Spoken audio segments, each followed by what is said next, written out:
Hi guys, it's Belinda from Belinda's Book Nook, and I'm here today to do my reading wrap-up for June / wrap-up for Caribathon, which is the month of June as well. I don't have a huge amount of books, so I didn't need to do separate videos for both of them. I read 2 books for the Caribathon and just 1 book as my, I guess, June read, which is good for me because, listen, this focus thing is really driving me nutty. Actually, I'd have to say these last few weeks have been a little better, but prior to that, it was kind of an interesting scenario. All right, so anyways, I'm gonna get started with my books. So the first book that I read for Caribathon in the month of June was The Goat Woman of Largo Bay by Gillian Royas. And this is the one, I did mention it in my other video, but for those of you who haven't watched that video, this is a mystery series. It's the first in a mystery series. And about 3 years ago, I was like looking for different Caribbean authors. And I started with Jamaica and I was looking for books and I found this series. There are 4 books and aren't they lovely? Like, I'm just gonna show them to you because they're really pretty. There's 4 books in this series, okay? And the second one is really a chunker. And it's The Man Who Turned Both Cheeks, The Sea Grape Tree, and the final one is The Rhythm of August Rain. Now this author, when I looked up information about her, was intending on writing about 10 books in this series. She really liked Agatha Christie, and not editing that. And she really wanted to write a long mystery series. But lately it looks like she's been writing a lot of screenplays and potentially could be turning this into a TV series loosely based off of this. So, so she's kind of halted. So I think those are the only books that we may get in this series. Maybe sometime later on when things slow down, she may end up writing some more. This book, I wrote notes because I can't like keep straight who's in which book, so I can just like see who the characters are. Okay, so in this particular mystery series, there's Shad, who is a bartender. He's a local Jamaican man who lives with his girlfriend, and he have 4 children, I believe, together. They're not married yet. And then Eric, who is an American who owns the bar, and it's just the 2 of them. Because, and none of this is spoiler free. They originally was a resort and bar, and a hurricane came and basically destroyed the resort area, and it created basically, it broke apart the island. So where the resort was in the bar is now water. So the only way to get to that area is to take a little boat and row yourself over to that area. You can see it from the land. It's not that far, but you definitely have to take a boat. And anyway, the story follows Eric and Shad. And Shad is really the main character because he's the character I believe she's trying to build as the insightful one that is kind of putting the pieces together of what is happening and what is going on in the story. And the book started out really great. I really liked it. I liked the description of the atmosphere and the environment in Jamaica. This is a little small fishing village called Largo Bay, and I liked the beginnings of these characters. You don't know completely the backstories on all of the characters, but what I have learned since reading the book and looking at her interview, that she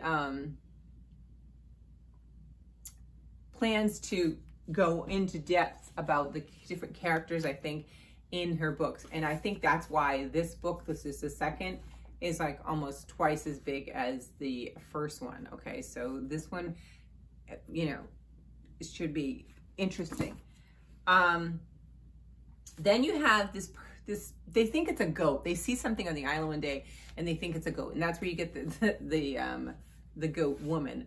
It turns out to be a woman. Her name was Simone.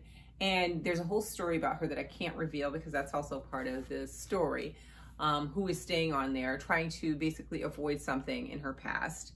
And then her brother, Cameron, is another character that comes from the United States. She's also from the United States. And he's coming to find her because he wants to bring her home. And then there's another character that stuck out to me was Miss Mac, who she's kind of like the town. I don't want to call her the gossip, but she knows what's happening in town. She plays a small part in here, but I did like her, and I'm hoping that she'll appear in some of the future books. What I'm gonna say about the book is I liked it, right? But it didn't give me the wows. I thought it was gonna be a lot more. And the reason why I feel like it didn't is I felt it was like anticlimactic. What considered in the book to be what I think they were considering to be climatic wasn't. And so I feel like in a mystery, like something happens, you're like feverishly trying to figure it out. It did give you the back and forth trying to figure out who did what and what's going on, you know. But it was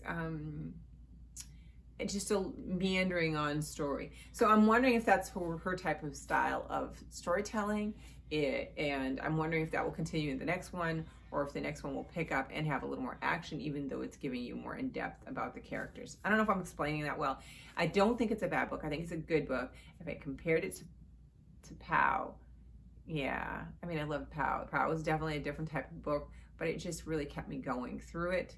And that one by Carrie Young is still on my top list for this year. I'm going to stick with this. Obviously, I have the other 3 books, so I am sticking with it. And I have heard, reviews that the second book is even better. So I think that when she gets more into the characters, I'm going to appreciate this more. But it is a good book. I don't shy away from reading it because you might experience it differently than I. It's just the pacing was a little different than I was used to. So that's the first one. The next one, both of these are all ebooks. One's an ebook and one was an audio. And so I have to find my little picture. So the second one is a popular one. And I don't usually do this, but lately I've been kind of, if things come up in my ebooks, if they arrive in there, because usually I put things on hold when I hear about books, then I'll read it. But usually I don't like reading books when they're right in the thick of the hype.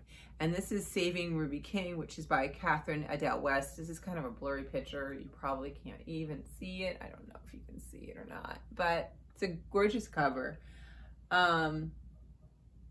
This book is this isn't really for Caribathon, but this one was an interesting story.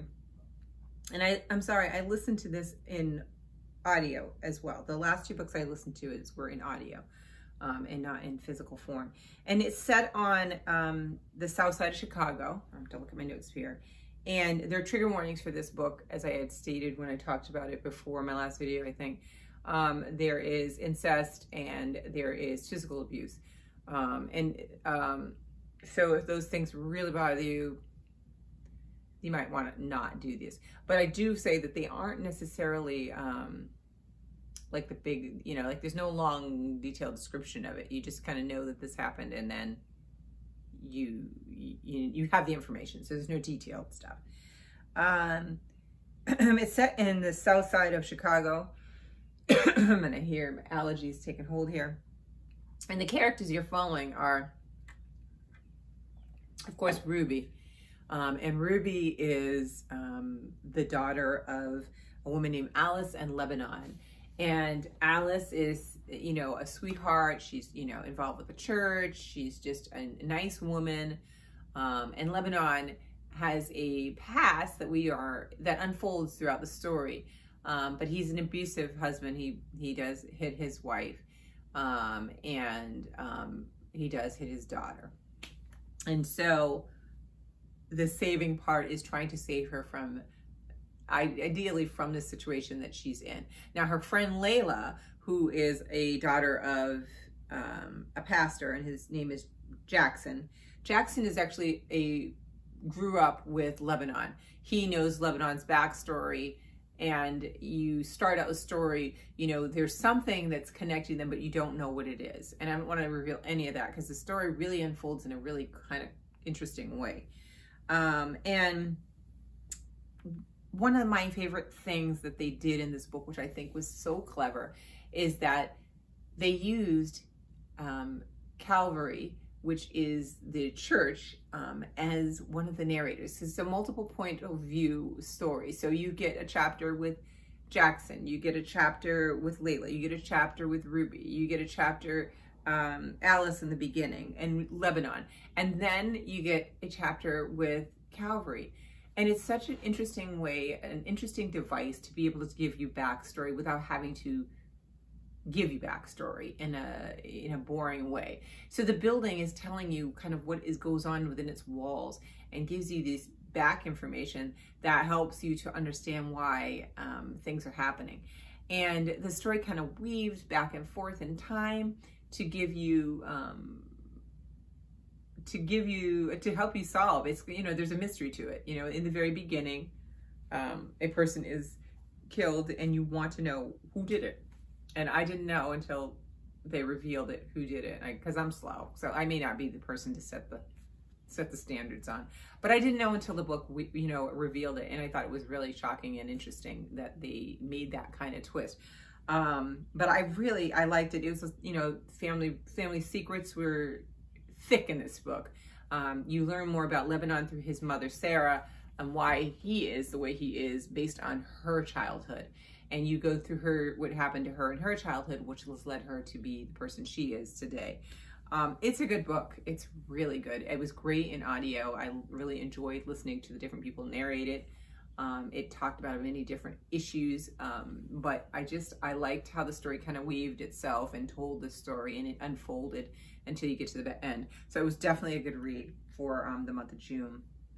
My last book that I read was another popular one, but it was Clap When You Land by Elizabeth Acevedo. Now listen, I think 3 years ago, maybe, I don't even know how many years ago, whenever she wrote Poet X, I saw it and I was like, I don't know if I'm going to be able to read this because I'm not really good at poetry. I'm not really good, but it was written in verse, and that was my first instance of experiencing that, and I really loved it. And I did it in audio form.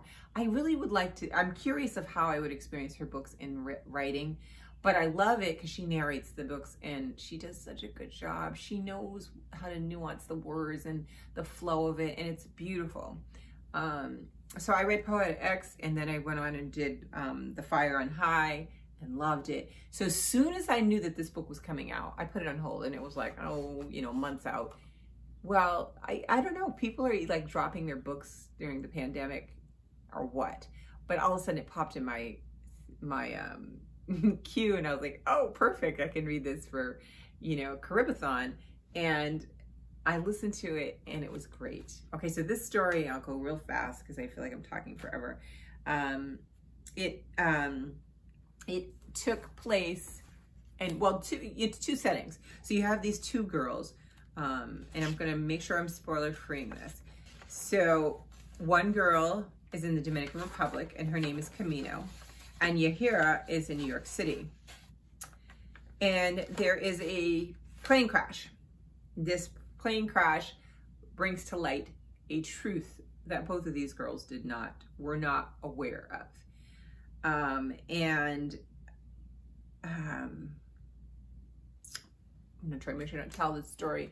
I loved the way that she told the story. I loved listening to the backgrounds of these two girls. They're very, very different lives that they led. Again, another family secrets type of a story. I liked also, one of the things that the book was called, Clap When You Land, made me think about when I was growing up. My father was in the service, and so by the time I was born, we had stopped traveling. So the base that was near us, we would go in and watch movies. And when we go to the movie theater, in the very beginning, they always play the anthem, everybody stands, And then at the end of the movie, everybody always claps. And I always just loved it because I don't think even if movies were stinky, which I can't recall a movie being bad and we didn't clap, people clap. And I like that. And I remember when I started going, as I got older as an adult, going to other theaters more, and people didn't do that. And I got ready to clap, and then I was like, oh, nobody's clapping. In the book, she talks about clapping is something that, a lot of people do when they're traveling internationally, particularly from Dominican Republic and different countries. When the pilot lands, you clap. Now, my experience as an adult, when I traveled a lot for work and some international flights, we did clap. And I think that, you know, especially if you had a rough, like a lot of turbulence that was rough, you know, everybody's like, hey, you know, you did a good job. You got us here safely. And so it was really cool just to kind of, you know, see that as a title, that she decided to use that as a title. And then this cover, I really love. I don't know if you can really see it on here, but this one is clever. I think this one I like the best because it shows the two atmospheres. It's also two airplanes that are touching, like one is here and one is here flying to. I think these covers now are so good. The books back in the day were so boring. I'm really always fascinated with what they can do with the cover. But back to the book, another win for me. I think she's an auto buy always for me, or auto read, or auto listen, I should say, author. And I think this is a great one that everybody would enjoy listening to, especially. But I definitely think that I will try to voyage out into other verse books. I've never read anything else like that, so I am going to try that. But that's what I read for June. And July is starting out very promising. I am staying on track with all my reading, so that's good. But I just wanted to make sure I got in, and I told you guys about these books that I read. I didn't get to Gloria. I wanted to. This is the second book with from Pow by Carrie Young. I'm gonna try to sneak it in at some point or other. I don't know. I don't think I can do it this month because I don't know. We'll see. But in the next few months, this is going to be read because I really want to see if she just checks all the boxes again with the second book, because I really loved the first. But I had a great Caribbean read. I am excited. I think we should continue throughout the year to read all sorts of diverse books and in the Caribbean, as well as other countries. And I was really appreciative of, you know, being on Instagram and seeing recommendations of books and just writing, adding them more to my book journal of other books that I want to read in the future. So it was a good reading month for me, I thought. And I hope you guys are all doing well, washing your hands and staying safe. And I'll talk to you soon. Bye.